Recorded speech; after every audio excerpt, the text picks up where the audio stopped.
Every step used to feel effortless. Every moment was yours to seize. But pain changes everything. It takes away not just movement, but joy, confidence, and the life you once knew. You start to wonder if this is it, if the best days are behind you. But deep down, you still dream of moving freely, of running, dancing, and living without limits. J-Flex, a breakthrough in joint health, crafted from nature's most powerful ingredients. Turmeric to soothe inflammation, boswellia to ease stiffness, and glucosamine sulfate to rebuild and strengthen. J-Flex doesn't just restore movement, it restores moments. It gives you back the confidence to run, to play, to live life the way you deserve. Because movement is more than motion.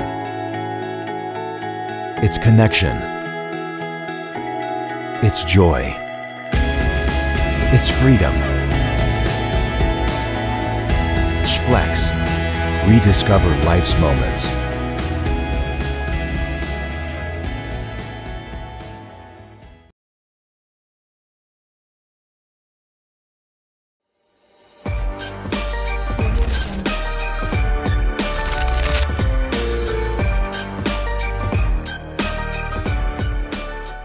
Good afternoon and hi, welcome back to another episode of our podcast. And as usual, on my left-hand side, we have a handsome gentleman, Jonathan. Hi, Mr. Phang. How are you? Good, good to see you again. Thank you. Yes, and on my right is a special guest, Dr. Chan. Hi, nice to meet you. Thanks for the introduction, Mr. Pan. And it's good to see you again, handsome man. Good to see you too. Yeah, and today we are going to talk about entrepreneurship in general. But of course, Dr. Chan, because you are our special guest in this episode, we would like to understand how you became an entrepreneur, your background, and also what are the pointers and what are the things that you can share with us in order to become a successful entrepreneur. And we will love to hear from you. Well, let's start with how I started my journey as a doctor, medical doctor. Becoming a medical doctor, first thing, my dad wasn't very encouraging. Okay. That was always my dream and ambition since I was standard 1, I'd say. That was probably around 8 or 9 years old. And my thought was, what are the things that I can do in order to help my own family first? That was the one that actually inspired me to become a medical doctor. So it means that you already has this thought to become a medical doctor when you was in standard 1? Yes, it has always been in my ambition since 9, 10 years old. All right. Okay. Yes. Yeah. So what I want to say is that we should be focused in what we want to do and knowing why we want to do it. And as long as we aim for it, I'm sure everybody can be able to achieve. So pass on. So I know what I wanted to do. So I make sure that academically I am able to cope and becoming a medical doctor, studying MBBS. Okay. And before I actually enroll myself into the medical school, my dad was very against it. Because what's the reason your dad is against? he wanted me to have work-life balance. He feels that as a lady, you don't need to work so hard. And becoming a doctor, you need to be on call and on your feet all the time. I see. Yes. So, and of course, being so stubborn, I was very persistent with that. I even, unfortunately, threatened him with my own life. That is how determined I was. Okay. All right. Yes. And after that, of course, he has no choice but to go with it. So I ended up in India. I was studying medical in Manipal. It was tough at first, but every time when I called back home, my dad told me, this is the choice you have made. And you need to stood by it and not calling home to complain anymore. We were just talking about that, right? Exactly. Yeah. Yes. Yeah. And that's why. And I have to honor that. And I do respect my dad for giving me such advice because the time when I graduated, my general practitioner doctor, his family doctor, actually told me, your dad was so excited. He came and announced to everyone, My daughter have, finally made it to become a medical doctor. Yeah, so that was my first encouragement and also my determination. And I'm also very thankful for people around me who have given me all this support and encouragement. Yeah, of course, studying, I believe everybody would be able to achieve that as long as you have a goal in mind. Now, moving forward, as a medical doctor, we need to serve the government notice for about 3 to 5 years before confirming to become a official medical doctor in Malaysia. Housemanships and medical officer later. The time was actually a good training. To start with, I feel that exposure in India was the best ever training for me. It has taught me how to live independently and also going through hardship. Because in Manipal, we have no cars, we have no shopping centers. It's just, it's like a village, a small town. Yeah. So all you can focus is actually in your studies. That's all. After that, where I have completed my medical officer in the government sector, I actually came out and learned management. Medical management. So I was actually lucky enough to be given a chance to work in Life Care. It's actually a diagnostic center where the owner actually allowed me to open businesses on his behalf, like pharmacy and also medical clinics. And at the same time, I was actually exposed to head the marketing team as well in Life Care itself. So that was where I actually started. Entrepreneurship journey. Yes. And of course, my dad, whenever I was actually complaining about being tired because I'm working 7 days away and not getting paid enough, my dad always advised me. He tell me, you are getting paid to learn. There is nothing better than that. Right? So just shut up and learn. That's what he told me. So I have spent about another 5 years in Life Care.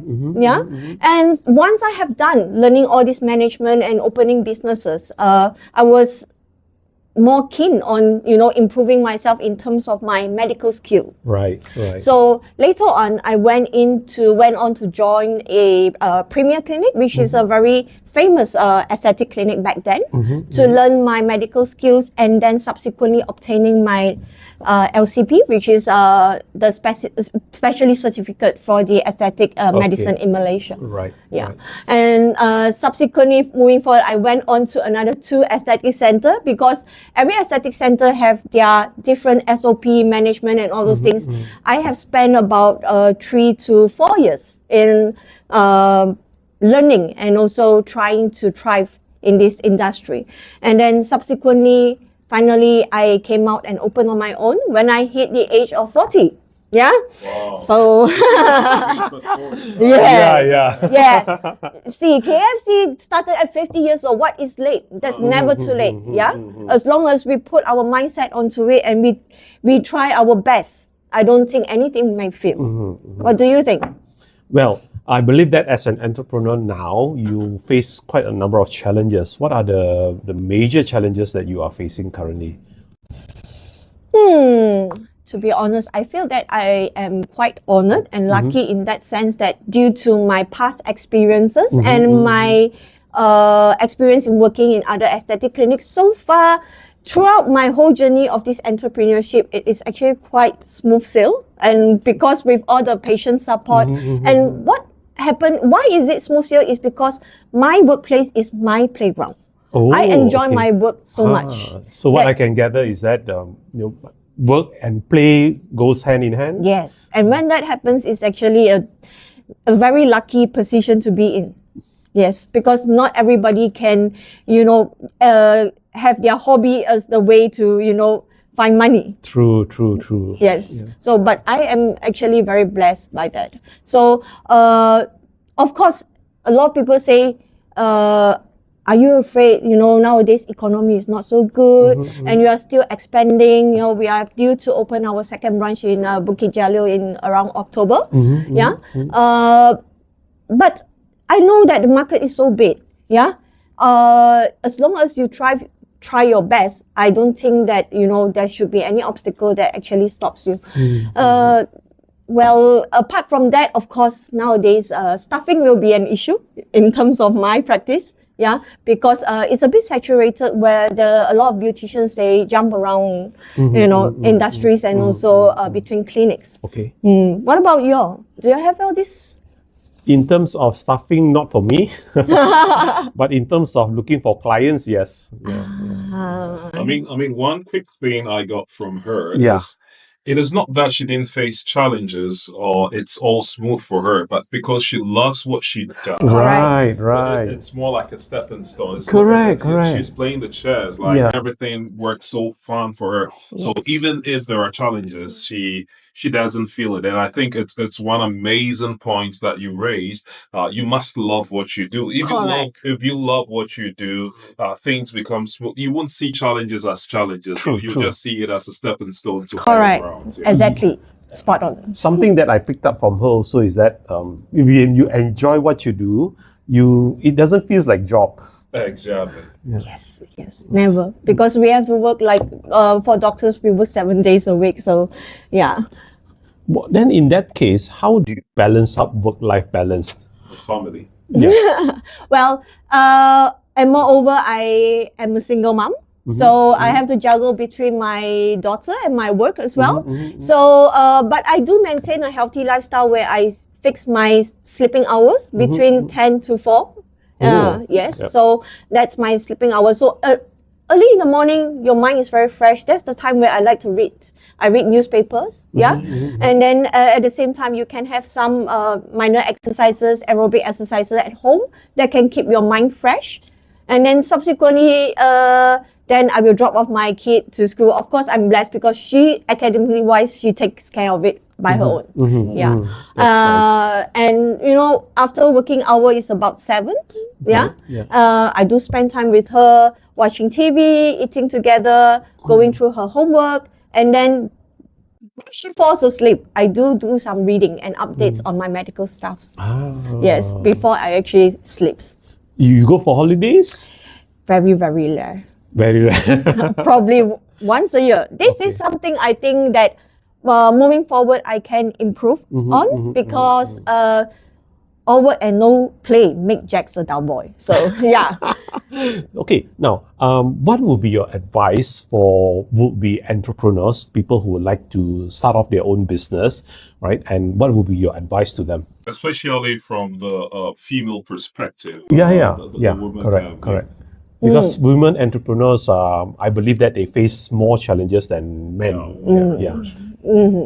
Okay, good question. So first thing, for females nowadays, I mean, the only thing that is inconvenient for us compared to men is that going out for networking, social networking, we tend to not be able to, drink alcohol and things like that. That is actually a downfall for females because a lot of times nowadays, networking, we are going to attend all the events where you need to drink. So apart from that, I believe most of the time nowadays, a lot of females, they are actually, rising. You can see a lot of presidents and, big CEOs and COOs, they are all females. True. Apart from that, I don't see any different and also any obstacles apart from the drinking part, actually. Do you? Then what would be your advice, for these people who like to become entrepreneurs by themselves? Yeah, there are things that they need to look out for, things that they need to prepare themselves for. Do enough research, the first thing. Do some comparison as well. Comparison in the sense Comparison in terms of the market survey, in terms of what are the products, and also determine what sort of businesses are you, more keen on. Of course, and also you need to update yourself with the latest innovations. Yes. So these are the most important thing. And of course, financial wise, we need to plan wisely. Yeah. Initial part, you need to spend a lot of time on what you are doing. If you are not willing to give up your fun and also your time, don't start a business. Nobody will be more 紧张叫什么 nervous, excited. more 更紧张你的生意多过别人 cannot cut 完这个 Actually, we don't cut. We continue to go. Oh shit, I'm sick, man. Wasted ah. It's so good. It's so good. Yeah. We're Continue. letting Yeah. Chinese too. Yeah. Because I always believe only ourselves will really, take good care of our own businesses. Yeah, because it's your own money, it's your own responsibility, and you are the one who's going to answerable to the clients and also the patients. I just want you to chip in. So let's look at from the female perspective, and not because I am gender minded, but from the female perspective. So Right. let's say a young woman who is challenged, wanting to start her own business. She doesn't have the capital, probably do have the know-how, the knowledge, or the interest, the passion, doesn't have the capital. From my world, where I'm coming from, a lot of people take advantage on that. What will be the determining factor, or how would you advise a woman who probably doesn't have the right network, but she's got all the skills, she's got all the passion to pursue a specific business, but doesn't have the capital? Good question. But actually, nowadays, if you do have the skill, especially in our line, there is a lot of investors, especially in medical and also aesthetic line, after the booming from MCO during the pandemic times. So my investors, a lot of them are actually our own clients. They know you well. They know how you operated your business. They see that you are a responsible person. You are not very spendthrift. Most of the time, the investor themselves, they would have approached you. But of course, if for people who have no capital and if they are very confident, nowadays in Malaysia, we have Madani loans, we have SSM loans, we have a lot of business loans as long as you have a good proposal. So, Mr. Pan, I think what you're saying is pretty important, and that's what we discussed on ownership. Yeah, correct. Ownership. Yeah, Yes. as an employee, do not see yourself as an employee. See yourself, first of all, as A business owner as in a the business business. owner. Yeah. Because if she was able to do so well, then the investors will come in. Correct. They will feel so confident pushing in money for her to start a business because they know, She has the right mindset. Yeah, the right mindset. Yeah, it's the right Exactly. mindset. And when she said that I wanted to come out and do my own business, and she's just like a magnet pulling all the investors to her. Do not procrastinate. She's If you super have rich. confidence with yourself, I'm rich at heart. Yeah. Just let me just ask you something. When you decide to come out on your own, was it just a snap decision, or you have actually planned out for it? I know that I'm well prepared now. There will be the time where it comes that you are ready. There is no space for failure. Once you start, there is no turning back. Was it just okay? The time is up. Yes, I will. Well, this happened because prior to this, I was in a partnership with my previous medical director and partners. Yeah. In another clinic. Okay. So that actually, with that, I can actually try and also just paying about 20 to 40% of the share, right? You know how it is, how you run the business. But of course, partnering is actually a complicated thing. Yeah. And pursuing that, after that, I noticed actually I can do this on my own. Yes. So there you go. Oh, right. Beautiful. Now, moving forward, what will be your plan for your business? Well, we plan to actually expand and open in a retail, about 5 clinics. Okay. We will specialize targeted first general clinic, which is general aesthetics. Second one will be a women wellness. Oh, The third one will be concentrating on men wellness. Nowadays, men have hair loss, erectile dysfunctions, Yes. Another topic. Yes, ED is a huge topic. Yeah. I think Jonathan is very interested in that. Very interested. You can prevent. Yes. And subsequently, we will branch into Medispa, and then of course we will do just purely wellness that would include stem cells, drippings for liver detox and NAD, things like that. Wonderful. Yes, and then of course, in the end of the day, what I actually want to do is creating more opportunities for females. Females who are in hardship. Actually, along my years becoming a doctor, I do see some females struggling yeah, and not being able to feed themselves. So they would have to depend on their spouse despite being in hardship. So, one question though. What intrigued you to partner with Yes Global? Because of Leo, who actually have convinced me and subsequently have brought you to me. Yes, both of you are very inspiring leaders. Yeah, and at such early age, you all have boomed. I can learn a lot from you all. Actually, along the way, you have given me a lot of opportunity to explore something new, like this podcast. This is something very new for me. Yeah, and so I have learned a lot from all of you and see how you have talked live on screen. Yeah. So and also Yes Global, actually this actually can envision a lot of people and also create a lot of opportunity. A lot of people who wants to branch into medical line and help others to have a better health. So that's why I have chose Yes Global, and also I have seen Yes Global factory, which is really prestige and also has international standards. I am really convinced, and in terms of the pricing, it's actually very friendly to everybody. You are the Chief Medical Officer for Yes Global. Can you tell us the expectations and the future to come with regards to our product line and how affordable it can be, and just give us a general overview. Well, what I see is that the market is very big. For supplements wise, we have been rolling out quite a few, yeah, and then now we are going into lifestyle products as well, yeah, and all these things in the future. We will actually come up with other more innovative products like soap for lifestyle wise. Yes. Exosome soap. How do you like that? Tell us more about that. Okay, exosome is actually a latest technology where we actually use in medical line. It's actually known as stem cell. Yeah. So this actually helps with regeneration and repair of our cells. So it is actually a part of the anti-aging. Yeah, and nowadays people are using it to treat eczema, very dry skin type, yeah, and also for whitening as well. So a soap with function. Can't wait. Yeah, Leo, Yeah, I'm sure. when are we doing this?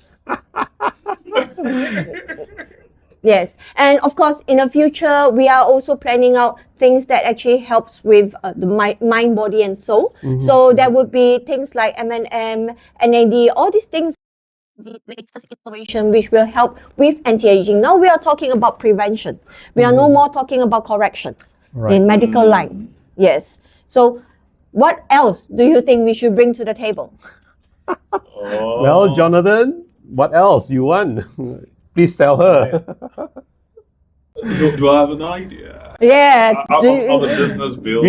You're a business builder. You know your market. You know your people. Well, I am very sure when it comes to R&D, all of you will be collaborating together, Correct. in terms Definitely. of understanding your customers and also creating the right kind of product for the market. Definitely. Yeah, and Yes. I believe that whatever that you all are producing will be beneficial to your target market.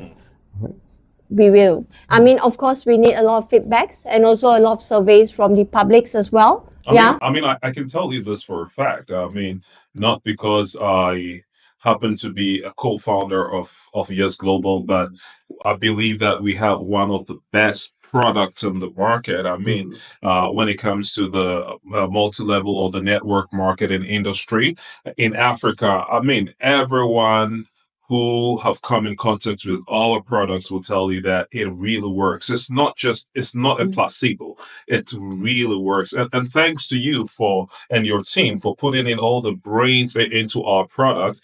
And we hope that in the future we'll come up with more amazing products that will bring more value to the market. Because I keep saying this, if we can give more in a way of life to people, to our market, to our customers, then we can have what we want. Yeah, definitely. And I believe that your products and the way you do it, it's beneficial to everybody. Sure. And thank you, Dr. Chan, for spending time with us today. Thank you. We are very privileged to have you, and also, of course, Jonathan. Why all white? Are you coming from a wedding or what? That's because of you. Oh. Wow. No. So coincident we have white on one side and black on the other side. The angel and the devil. Just a joke. Right. So, and with that, I would like to say thank you, and we will see you in the next episode. Bye, everybody. Bye, everybody. Thank you. Thank you.